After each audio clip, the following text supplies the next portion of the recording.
Mark फाउंडेशनचे संस्थापक अध्यक्ष संतोष पवार यांनी आपल्या सामाजिक कार्याच्या माध्यमातून दक्षिण सोलापूरमध्ये युवकांची मोठी फळी उभी केली आहे। मार्क फाउंडेशनच्या 50 पेक्षा जास्त शाखांची सुरुवात त्यांनी विविध गावात व शहरात केली। त्या माध्यमातून विविध सामाजिक कार्यात देखील त्यांची संघटना अग्रेसर राहिली। याचीच दखल घेत लोकसभा निवडणुकीत काँग्रेस व भाजप दोन्ही पक्षाकडून त्यांचा पाठिंबा मिळवण्याचा प्रयत्न केला गेला, परंतु त्यांनी तटस्थ राहण्याची भूमिका त्यांच्यासाठी फायदेशीर ठरल्याचे दिसून येते। दक्षिण सोलापूर मतदारसंघात भाजपच्या विद्यमान आमदार आणि वजनदार नेते असताना देखील झालेली पिछेहाट ही भाजपच्या जिव्हारी लागणारी आहे। त्यामुळे भाजप नवीन पर्यायाच्या शोधात असल्याचे सूत्रांचे म्हणणे आहे। यात संधीचा फायदा घेत संतोष पवार यांनी जोरदार मोर्चे बांधणी सुरू केल्याचे कळते। देवेंद्र फडणवीस यांचे निकटवर्तीय आणि भाजपमधील वजनदार नेते गिरीश महाजन यांच्या समवेत त्यांच्या अनेक गुप्त बैठका झाल्याचे कळते। वरिष्ठांच्या आदेशावरूनच त्यांचे कार्यकर्ते सक्रिय झाले असून प्रत्येक गावात त्यांची टीम पोहोचली आहे। पक्षविरहित मोठी यंत्रणा त्यांनी उभी केली असून मोठा गाजावाजा न करता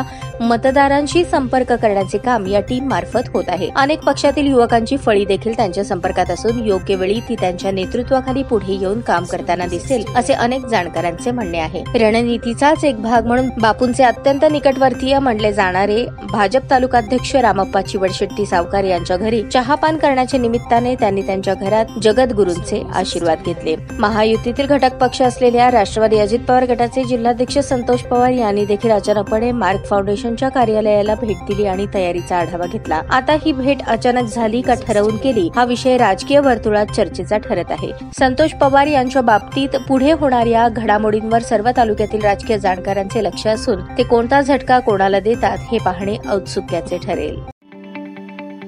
ताज्या बातम्या पाहण्यासाठी प्राईम महाराष्ट्र न्यूज चॅनलला सबस्क्राईब करा।